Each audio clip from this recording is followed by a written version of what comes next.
جو لوگ کتے کو دیکھتے وہ ڈر اور خوف کی وجہ سے بھاگ جاتے، اور جب وہ لوگ اٹھے تو ساری رعایا ہی بدل چکی تھی۔ تو انہوں نے ایک سے کہا کہ پیسے لے کر جاؤ اور کھانا لے کر آؤ تاکہ کسی کو پتہ نہ چلے، ورنہ وہ ہمیں مار دیں گے۔ تو جب وہ ایک باہر گیا تو حیران رہ گیا، کیونکہ باہر کی دنیا بدل چکی تھی، بادشاہ بدل گیا تھا، رعایا بدل چکی تھی۔ تحقیق ہوئی تو پتہ چلا کہ اللہ نے ان کی حفاظت کی، اور ہر کام اللہ کی رضا سے ہوتا ہے۔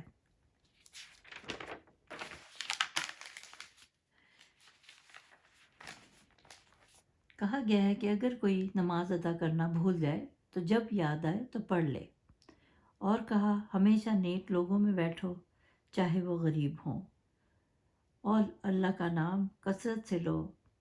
علم حاصل کرنے کا حکم ہے، اور کہا گیا ہے کہ ہمیشہ آخرت کی فکر کرو۔ تو اس میں پھر کہا گیا کہ حضرت موسیٰ علیہ السلام حضرت خضر علیہ السلام کے پاس گئے اور کہا کہ مجھے بھی وہ بات سکھا دیں جو آپ کو سکھائی گئی ہے۔ تو آپ نے کہا کہ آپ صبر نہ کر سکیں گے، کیونکہ آپ کو معلوم تھا کہ پیغمبر کبھی بھی غیر معمولی کام کو پسند نہیں کرتے۔ انہوں نے کہا کہ کچھ چیزوں کے بارے میں آپ مجھ سے زیادہ جانتے ہیں، اور کچھ باتوں کے بارے میں آپ سے زیادہ جانتا ہوں۔ تو خضر علیہ السلام نے کہا کہ اگر میرے ساتھ چلنا ہے تو سوال مت کرنا، میں جو بھی کام کروں جب تک میں خود نہ بتاؤں۔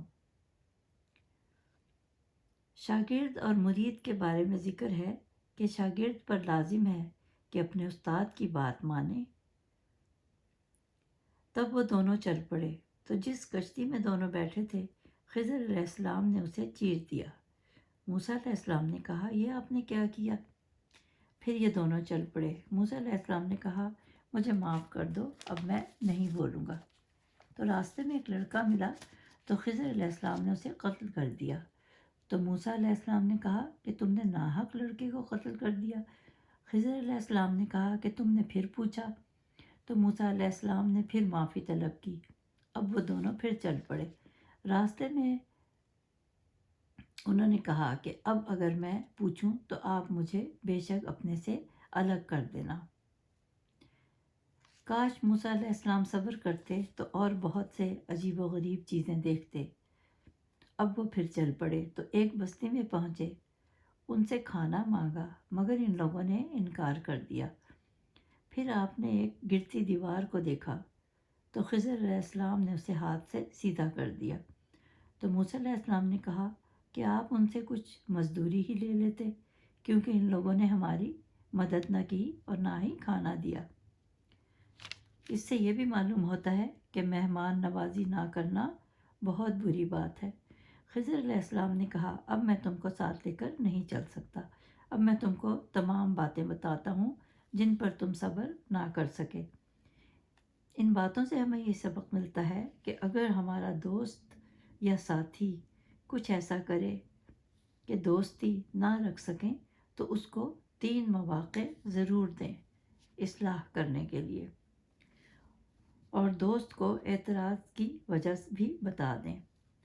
تو کہا کہ وہ کشتی مسکین بھائیوں کی تھی، تو میں نے چاہا اسے عیبدار کر دوں۔ اور ان کے آگے ایک بادشاہ تھا، وہ ہر صحیح سلامت کشتی کو اپنے قبضے میں لے لیتا تھا۔ اللہ نے کہا کہ مسکین لوگ دوسرے لوگوں سے 40 سال پہلے جنت میں داخل ہوں گے، اسی لیے مسکین سے محبت کرنا اور ان کے سوال کو کبھی بھی رد نہ کرنا۔ تو خضر علیہ السلام نے کہا اس لیے میں نے کشتی کا ایک تختہ ادھیڑ دیا تاکہ بادشاہ اس پر قبضہ نہ کر سکے، اور وہ جو لڑکا تھا اس کے والدین مسلمان تھے، لیکن وہ لڑکا بڑا ہو کر والدین کو بھی کفر میں ڈال دے گا، میں نے اس کو اس لیے قتل کر دیا۔ کیونکہ خضر علیہ السلام اللہ کے حکم سے ہر ایک کے باطن کو جانتے تھے، کیونکہ وہ لڑکا کافر تھا اور بڑا ہو کر والدین سے اس نے برا سلوک کرنا تھا۔ اللہ تعالیٰ نے پھر اس کے بعد ان کو ایک نیک بیٹی دی جو ایک نبی سے بیاہی گئی۔ اللہ سب جانتا ہے، ہم کچھ نہیں جانتے۔ اللہ ہمیشہ اپنے مومن بندے پر رحم کرتا ہے۔ اور وہ جو دیوار تھی وہ 2 یتیم لڑکوں کی تھی۔ اس دیوار کے نیچے ان کے باپ نے خزانہ چھپا دیا تھا کہ لڑکے بڑے ہو کر حاصل کر لیں۔ یہ سب آپ نے اللہ کے حکم سے کیا۔ ان دونوں لڑکوں کے نام اسرم اور سریم تھے۔ ان کا باپ بہت نیک تھا، اس لیے کہا گیا ہے کہ یتیم کے ساتھ ہمیشہ نیکی کرو، اس کا بہت بڑا اجر ہے۔ اور جو کسی یتیم پر رحم کرے، خیال کرے، اللہ اسے جنت میں داخل کرے گا۔ کسی بندے کا نیک ہونا اس کے پورے کنبے کے لیے بھلائی ہے۔ کہا جاتا ہے کہ حضرت خضر علیہ السلام اور حضرت الیاس علیہ السلام ابھی تک زندہ ہیں۔ اور تیسرا واقعہ اس میں حضرت ذوالقرنین کا ہے۔ حضرت ذوالقرنین لقب تھا اور ان کا نام سکندر تھا۔ آپ سورج کے طلوع اور غروب ہونے کی جگہ تک پہنچے تھے۔ آپ کے سر پر 2 چھوٹے چھوٹے ابہار تھے، انہیں ظاہری اور باطنی علوم سے نوازا گیا تھا۔ وہ ظلمت اور نور میں داخل کیے گئے تھے۔ یہ خضر علیہ السلام کے خالہ زاد بھائی ہیں جنہوں نے سکندریہ شہر بنایا، اور خضر علیہ السلام کو انہوں نے وزیر بنایا تھا۔ اور اللہ تعالیٰ نے کہا کہ بے شک ہم نے ذوالقرنین کو اقتدار دیا، بادشاہ بنایا۔ اور اللہ نے ان کو کہا کہ جس قوم کو تم نے فتح کیا ہے، ان لوگوں میں سے جو نیک ہوں ان کا احترام کرنا، اور برے لوگوں کا انجام برا ہوگا۔ انہوں نے دنیا کے کونے کونے کا سفر کیا، لوگوں کو اسلام کی دعوت دی، ایمان کی دولت سے سرفراز کیا اور بہت جہاد کیا۔ یہ سورہ ہمیں یہ سبق دیتی ہے کہ جو اللہ کے لیے قربانی دیتا ہے، اللہ تعالیٰ اس سے کبھی بھی غافل نہیں ہوتا۔ اللہ غیب سے اس کی مدد کرتا ہے۔ پہلے زمانے میں عرب لوگ جب حج کرنے جاتے تھے تو پیسے نہیں لے کر جاتے تھے، کہتے تھے کہ اللہ کے گھر جا رہے ہیں، ہمارا خرچ بھی اللہ ہی اٹھائے گا۔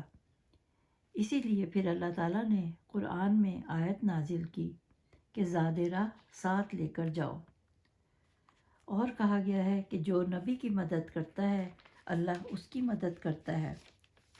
ایک کتاب ہے عجائب القرآن، آپ اس کو ضرور پڑھیے گا، آپ کو اس سے کافی زیادہ معلومات حاصل ہوں گی۔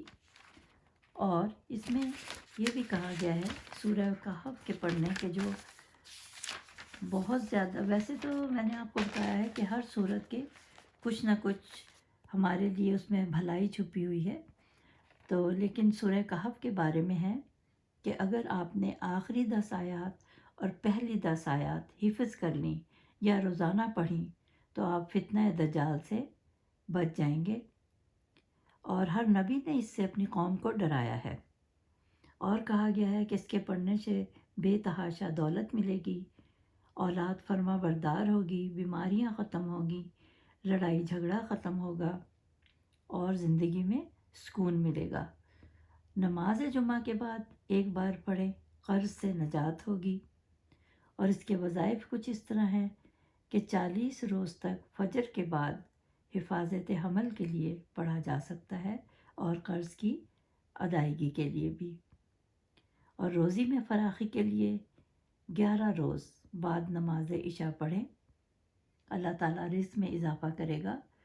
اور ویسے تو سورہ کہف کو ہر جمعے کو پڑھنے کا حکم ہے کہ اگر آپ ایک جمعے کو پڑھیں گے تو دوسرے جمعے تک اللہ تعالیٰ آپ کی حفاظت کرے گا۔ امید ہے یہ خلاصہ آپ کو پسند آیا ہوگا۔ پھر حاضر ہوں گی۔ خدا حافظ۔